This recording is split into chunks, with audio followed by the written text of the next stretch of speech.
안녕하세요. 직접행정 연구소와 다입니다.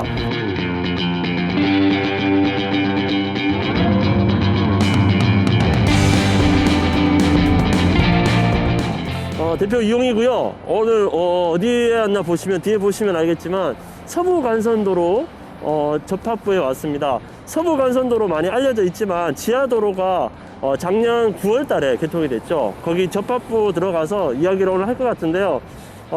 여기에 어떻게 해서 이 도로가 생겨나게 됐고 이 도로의 어떤 문제점이라든지 지역 주민들의 어떤 의견을 좀 정리해서 말씀드리도록 하겠습니다. 올라가실까요?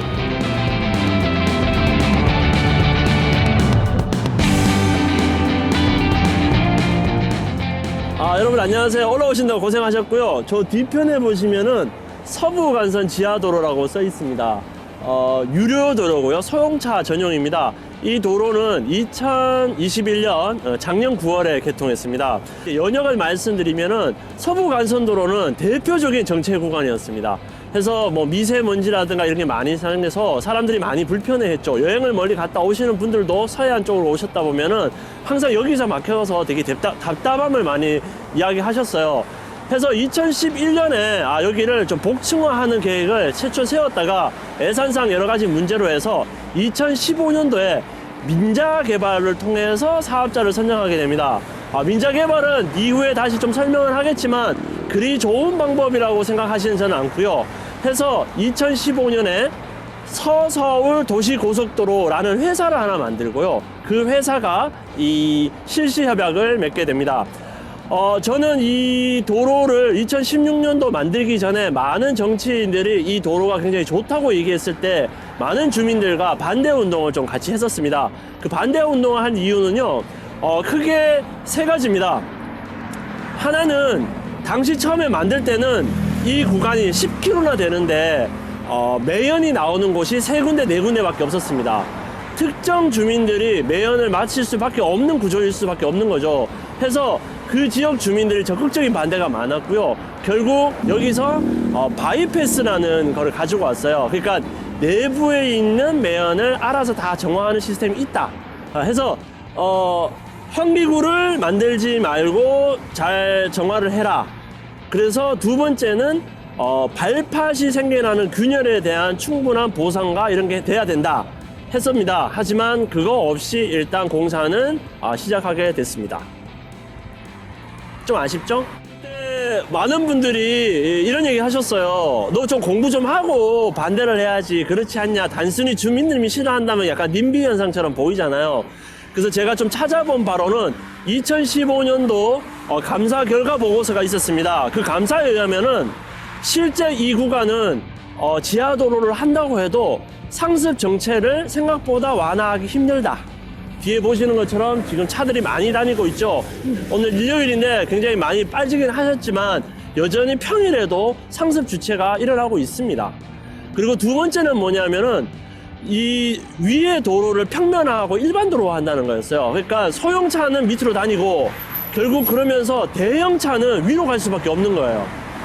그래서 여러분들 생각해 보세요. 공원을 가기 위한 그 공간에 일반 도로가 한다고 하더라도 신호등이 있지만 대형 차량들이 있다면 아이들과 쉽게 넘어갈 수 있겠습니까?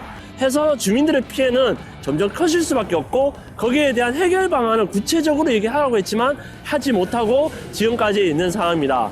세 번째는 이겁니다. 민자 사업에 대한 문제입니다.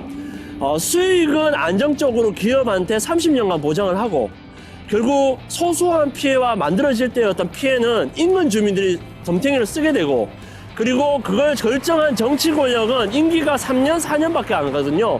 이 기간은 한번 만들어지면 10년, 20년 동안 지하터널을 이용해야 되지 않습니까? 그 정치 권력이 책임을 지느냐? 그런 책임지지 않는다는 거죠. 마지막으로 행정입니다. 행정은 서울시가 이 행정에 오롯이 책임을 지느냐?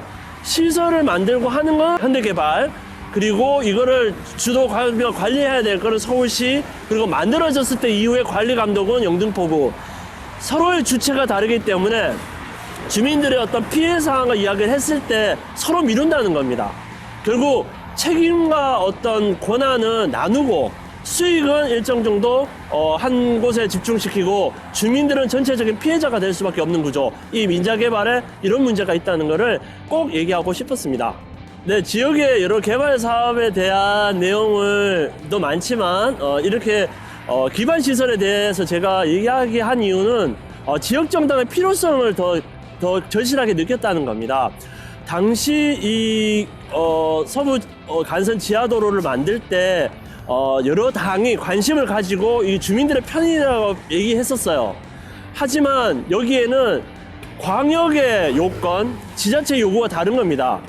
서울시 광역 입장에서는 상습 정체 공간을 없애는 게 주요한 이유일 수 있겠죠. 하지만 그 이해와 편의가 영등포 구 주민들한테는 똑같게 편의가 되느냐? 그렇지는 않다는 거죠.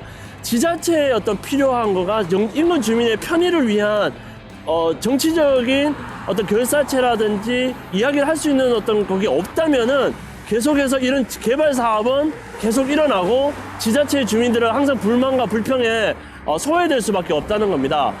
결국 직접행동 영등포당은 이런 지자체 주민들의 필요를 모아서 주민 편의시설을 제공한다든지 아니면 그 공간에 평면화됐을 때 공원화를 어떻게 하는 게 주민들한테 좋은가를 적극적으로 모아서 이야기할 곳이라는 것이죠. 해서 직접행동 영등포당은 영등포에서 반드시 필요하고 그 필요를 여러분한테 알리는 바입니다. 많이 관심 가져주세요.